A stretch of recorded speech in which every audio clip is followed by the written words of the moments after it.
The whole enterprise is crazy, and it's an absolute scam which is going to cost you a great deal. It's rather like paying monkeys, because what happens is the civil servants draw up the list, and if it's vote number 58 and the piece of paper says vote yes, you vote yes, and if it's number 59 and it says vote no, you vote no. It is an absolute farce. It is a complete sham masquerading as democracy.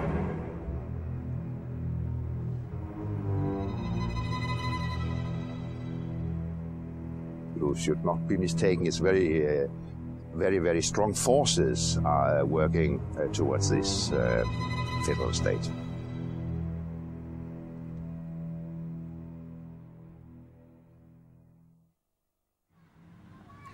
This is the village of Goudhurst. It's been said that if Kent is the Garden of England, then Goudhurst is the Garden of Kent. The English way of life has gone on here for centuries. But is all that about to become a thing of the past? In 1996, chairman of the British Referendum Party, Sir James Goldsmith, circulated copies of a short film documentary to millions of households across the country. Frustrated by the lack of mainstream press coverage over what he saw as the dismantling of British sovereignty and independence by colluding politicians, Sir James's wake-up call to the people of Great Britain was stark and shocked many. What you're about to hear will both surprise and outrage you. It's the true story of Europe. It's the story the politicians don't want you to hear, because it shows how they've deceived us and betrayed our nation. Only in 1994 did Chancellor Kohl's foreign policy spokesman, speaking on behalf of the ruling party of Europe's dominant nation, Germany, clearly reveal the true plan. The plan is to create a federal European superstate. Into it will be merged up to 25 ancient European nations, including our own. This new country, called Europe, will have one parliament, one government, one court of justice, one currency, one flag, and one anthem. That has been the plan all along. But those who favoured it knew the people of Europe would never accept it. They would never willingly surrender their freedoms to become just a province in a vast European superstate. So what did the politicians do? They conspired to keep the truth from the people. So what is the truth behind the European Union? Is it, as our politicians keep telling us, Britain's best hope for the future? A chance to regain some of that lost prestige on the world stage by being at the centre of Europe? Today in Britain, all three major political parties miraculously appear to agree at least on one thing. They believe in the destruction of Great Britain as an independent nation. They believe an integrated Europe makes sense, that it is the modern, forward-thinking way to go, that it would prevent any chance of a third European war. Unfortunately, nothing could be further from the truth.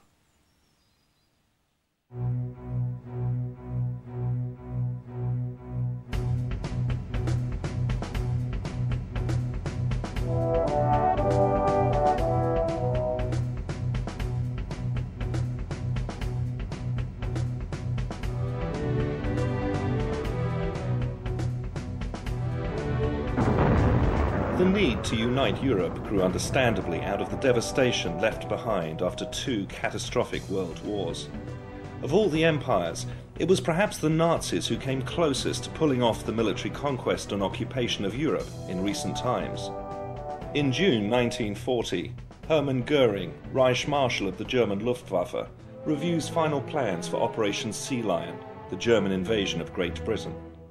He also discusses with Hitler a new plan to unite Europe, not just under the conquering hammer of Blitzkrieg, but through a lasting political and economic union, which the Nazis named Europäische Wirtschaftsgemeinschaft, or the European Economic Community. In 1942, a conference is held in Berlin to discuss this political and economic integration of Europe. Of all the nations targeted, Britain has proved the wild card because she alone has successfully resisted invasion.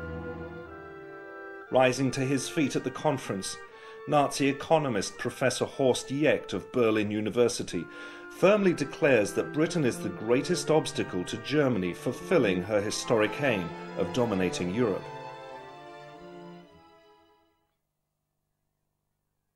Winston Churchill also believed Britain had an incompatible destiny with that of the continent.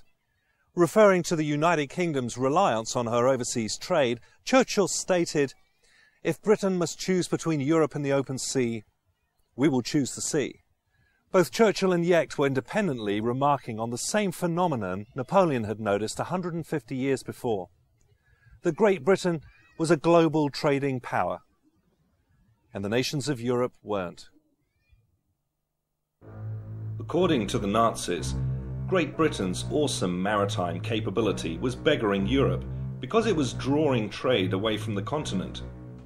If Britain could be conquered militarily or economically, broken up once and for all as a significant economic and political entity, the spoils of all her trade and wealth would go to whoever ran the new European empire. Few in Berlin were in any doubt about who would do the running. But the tide of war turned against